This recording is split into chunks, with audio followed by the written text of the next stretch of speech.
Are you tired of the "unfortunately we have moved on" rejection emails? If you keep applying online but don't get any interviews, it's because the old job search rules just don't work anymore. So I'm going to show you 5 modern strategies that actually get results in 2026 and help you reach the decision makers before the jobs are even posted online. Hi, my name is Bani. I'm a career coach and I've helped immigrants land $39 million in job offers. Now, before I talk about the strategies, know that online applications are dead. Random networking is dead. Tweaking your resume for every job role is a waste of time. Now we can move on to the 5 strategies. The first one is personal branding. Think about what your job search looks like right now. You find a role, you spend an hour, sometimes 2, tailoring your resume, tweaking your cover letter, making sure every word is perfect for this one specific company. Then you hit apply and you keep waiting. And then you do it all over again. 1 hour, 1 application, 1 recruiter who might never even open your resume. That is the outdated model most job seekers are stuck in. You're running after recruiters. You're spending so much time on 1 application, but the return, it's almost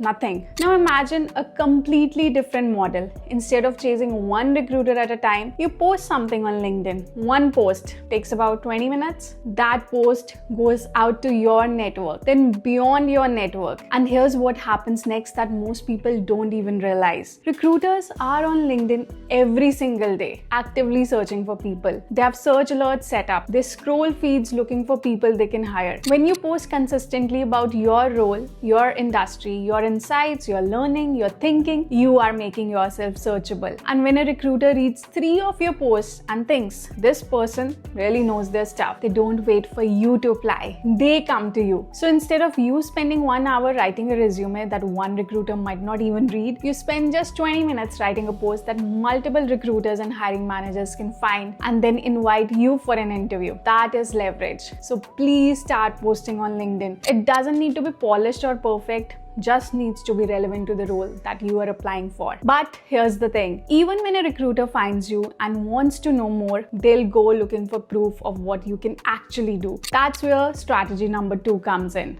which is your portfolio. Resumes tell people what you claim you can do. Employers have seen hundreds of resumes that say result driven and mention team player. They mean nothing. What people actually want is evidence. Let's compare 2 candidates. A marketing candidate A says on their resume, grew social media presence by 40%. Candidate B links a case study they wrote with screenshots, before and after analytics, and a breakdown of exactly what they did. Which one do you think gets the call? The second one, every single time. Your portfolio is your proof of work. It doesn't need to be fancy. You can just use a simple website or even a Notion page or a Google Doc. In your portfolio include real projects, case studies, results, or your samples. Now I know what some of you are thinking. Bani, I'm switching my role. I don't have relevant work to show. Or I'm a fresher. I don't have any experience yet. That's where the spec work comes in. What is spec work? Spec work just means you create something as if you had been hired to do it. You pick a real company, identify a real problem they have, and you solve it for free just to show what you are capable of. A few examples: if you're a marketer, write a content strategy or a sample email campaign for a brand you admire. If you're in finance, build a financial model or a budget breakdown for a fictional scenario. If you're in operations, you can map out a process improvement for a company you have researched. Now, even with a great brand and a portfolio, you'll find yourself in conversations where you only have less than a minute to explain who you are and what you do. That's where strategy number 3 comes in,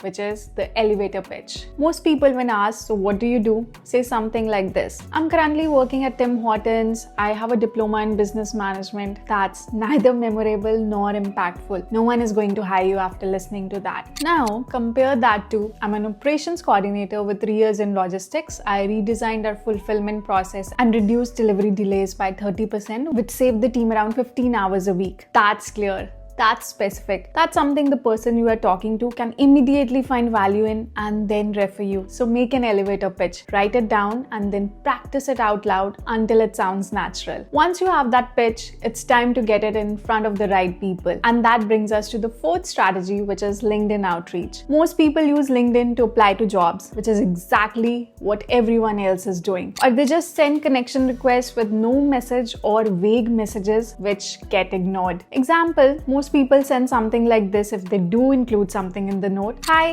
I am Bani. I would love to connect and explore any opportunities on your team. This message is entirely about you, what you want. The person on the other end has no reason to respond. Instead, lead with your value and make it relevant to them. So what to send instead? Hi, the name of the other person. I've spent the last X years helping the industry and then the companies do what? At my last role, then put in your achievement. I noticed your company is hiring for XYZ role and I would love to share how I can bring value. Happy to keep it to 15 minutes if that's useful. See the difference? You're not asking for a favor. You're offering value based on something you've already proven you can do. That's what gets a reply. So identify people at companies you want to work for, not just the HR, but the actual managers and the team leads doing the work. The elevator pitch you just made in the last section, put that in the connection note. Easy. But LinkedIn isn't the only place to reach decision makers directly. Sometimes the most powerful move is to go straight to their inbox, which brings us to strategy number 5, cold emails. Not everyone is active on LinkedIn, but every single corporate professional checks their email every day, multiple times a day. And yet almost nobody thinks to use email as a job search tool. That gap is your opportunity. The reason most people don't do it, they don't know what to say, they are afraid of coming across as desperate or annoying, so they don't send anything at all. Here's what makes a cold email actually work. Number 1, a subject line they can't ignore. Number 2, a first line that's entirely about the other person. Number 3, leading with value in the body of the email, just like you did in your LinkedIn message request. And then ending it with the CTA, like an ask for a 15-minute call. Now you have 5 strategies. Personal branding, so people know that you exist. A portfolio, so they can see proof of your work. An elevator pitch, so that they immediately get what you do. And then LinkedIn outreach and cold emails to stand out and bypass the crowd. Don't get overwhelmed. Start with one. Just one. Pick whichever feels most actionable right now and do it today. Drop in the comments which one you are starting with, and if this was valuable, I'm pretty sure you'll find this video useful.